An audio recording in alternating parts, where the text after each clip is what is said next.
तो ये जो लोग बात बात पर हंसते हैं ना, तो मैं उन सभी से एक बात पूछना चाहूँगी कि तुम जो इतना मुस्कुरा रहे हो, क्या गम है जिसको छुपा रहे हो?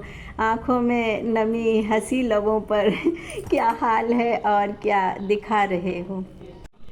आप सबन को राधे राधे। तो मेरे ठेठ देहाती चैनल में आप सभी का स्वागत है।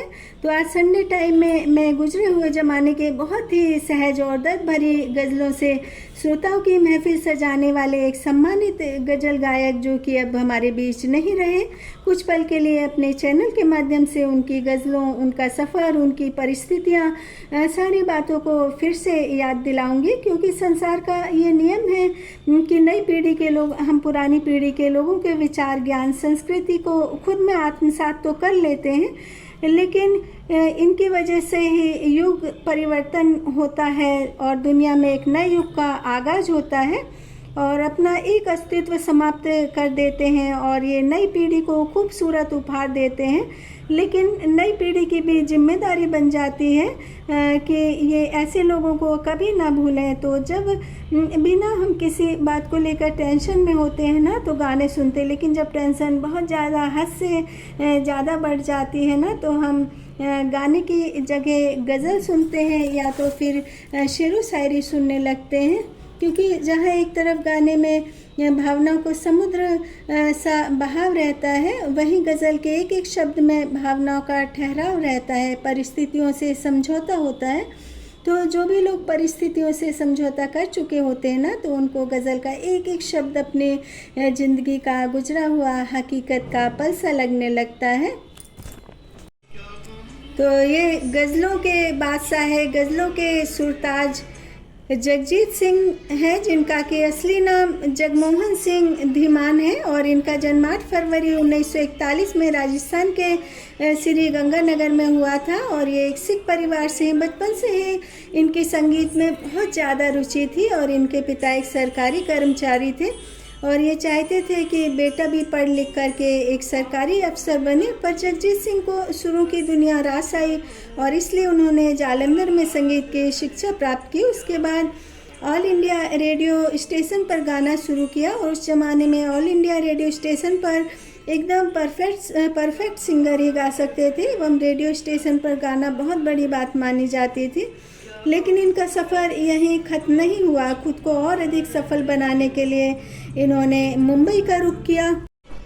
तो मुंबई एक ऐसी माया नगरी है जो कि बार बार आपकी आजमाइश की थाली में निराशा, हार और मेहनत परोसेगी और आप इस थाली का खाना लगातार खाकर पचाने की हिम्मत रखते हैं। तो माया नगरी में आपका वेलकम है और माया नगरी माँ की तरह आपको अपने पास हमेशा के लिए रख लेगी।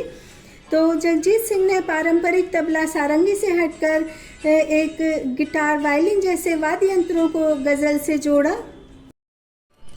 तो इनकी गज़लें सभी को, सारी ही गज़लें पसंद हैं, लेकिन जो इनकी कुछ गज़लें हैं लोग हमेशा ही सुनते रहते हैं, जैसे कि चिट्ठी ना कोई संदेश और हम भी दरिया हैं, हमें अपना हुनर मालूम है, या फिर जिस्म की बात नहीं उनके दिल तक जाना था, या फिर आज फिर दिल ने एक तमन्ना की, आज फिर हमने दिल को समझाया। तो जगजीत सिंह का खनकती मचलती शायरी एवं गज़लों को दर्शकों तक पहुंचाने का सफ़र बड़ा संघर्षों भरा रहा और उर्दू कम समझने वाले श्रोता भी इनकी गज़ल शायरी को आसानी से समझ लेते हैं। तो दूसरी तरफ गालिब मीर, मजाज, जोश एवं फिराक जैसे उर्दू पर मजबूत पकड़ रखने वाले शायरों की शायरी भी श्रोताओं तक पहुंचाने का श्रेय जगजीत सिंह को जाता है। और जगजीत सिंह को 2003 में भारत सरकार द्वारा कला के क्षेत्र में पद्म भूषण से सम्मानित किया गया। फरवरी 2014 में इनके सम्मान एवं स्मृति में 2 डाक टिकट जारी किए गए।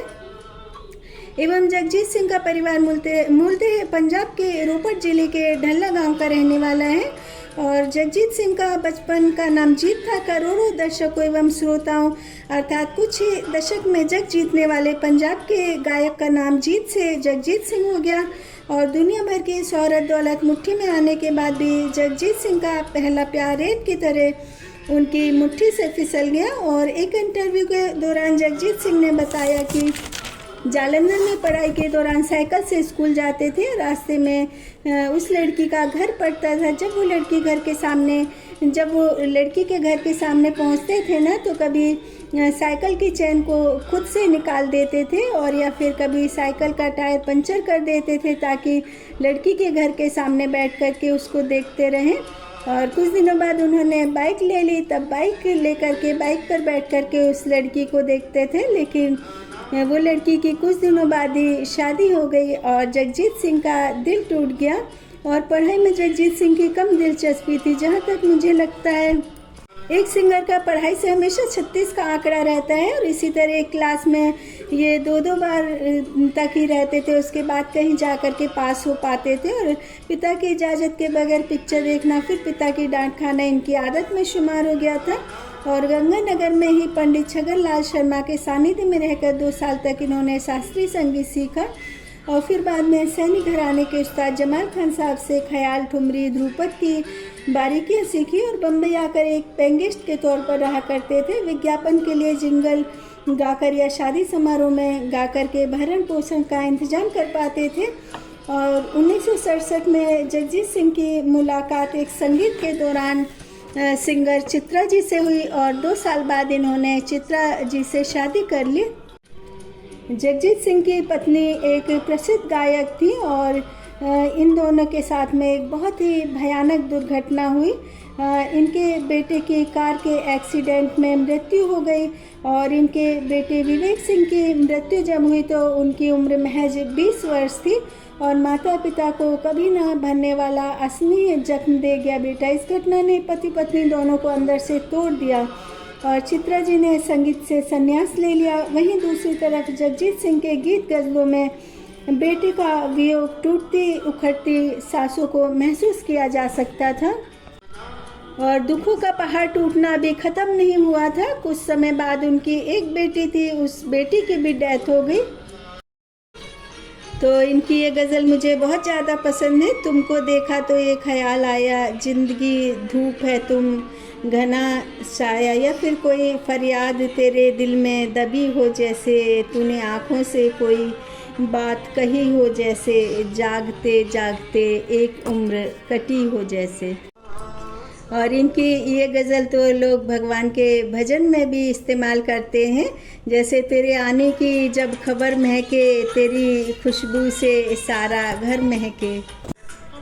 तो जगजीत सिंह ने एक इंटरव्यू के दौरान बताया कि उस ज़माने में किसी सिंगर को LP लॉन्ग प्ले डिस्क मिलना बहुत बड़ी बात हुआ करती थी और बहुत कम लोग जानते हैं कि सरदार जगजीत सिंह धीमान इसी एल्बम के रिलीज के पहले ही जगजीत बन चुके थे, क्योंकि ये बाल कटाकर जगजीत सिंह बनने की राह पकड़ चुके थे। और जगजीत सिंह ने इस एल्बम की तैयारी के बाद मुंबई में अपना फ्लैट खरीदा और जगजीत सिंह गीत गज़ल में नए नए वाद्य यंत्रों का प्रयोग करते रहे और जलाल आगा द्वारा निर्देशित टीवी सीरियल कह कसा के इस एल्बम में मजाज लखनवी की आवारा नज़्म से गमे ए दिल क्या करूं ए दिले वैसे दिल क्या करूं, जगजीत सिंह ने एक साधारण शब्दों में ढली आम आदमी की ज़िंदगी को भी सुर दिए, जैसे कि अब मैं राशन की कतारों में नज़र आता हूँ, अपने खेतों से बिछड़ने की सज़ा पाता हूँ, मैं रोया बहुत परदेस में, माँ सुनाओ मुझे वो कहानी।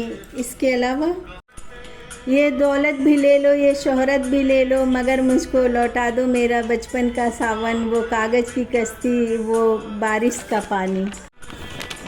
तो अपने बच्चों के दुनिया से जाने के गम से ये उबर नहीं पाए और ये उन्हीं के गम में गीत गज़ल वगैरह गाते रहे और इसी तरह से गम में रहते रहते एक दिन इनको ब्रेन हेमरेज हो गया। इनको हॉस्पिटल पहुंचाया गया जहां पर कि इनकी डेथ हो गई और ये हज़ारों लाखों करोड़ों दर्शकों के दिलों में राज करते हुए, दर्शकों को रोते हुए दुनिया से अलविदा कह गए। तो मुझे इनकी ये गज़ल भी बहुत अच्छी लगती है, जग ने छीना मुझसे मुझे जो भी लगा प्यारा। और इनका आखिरी शेर था, मेरे दुख की कोई दवा ना करो। तो मेरा ऑडियो पसंद आया हो तो मुझे लाइक सब्सक्राइब करना ना भूलें।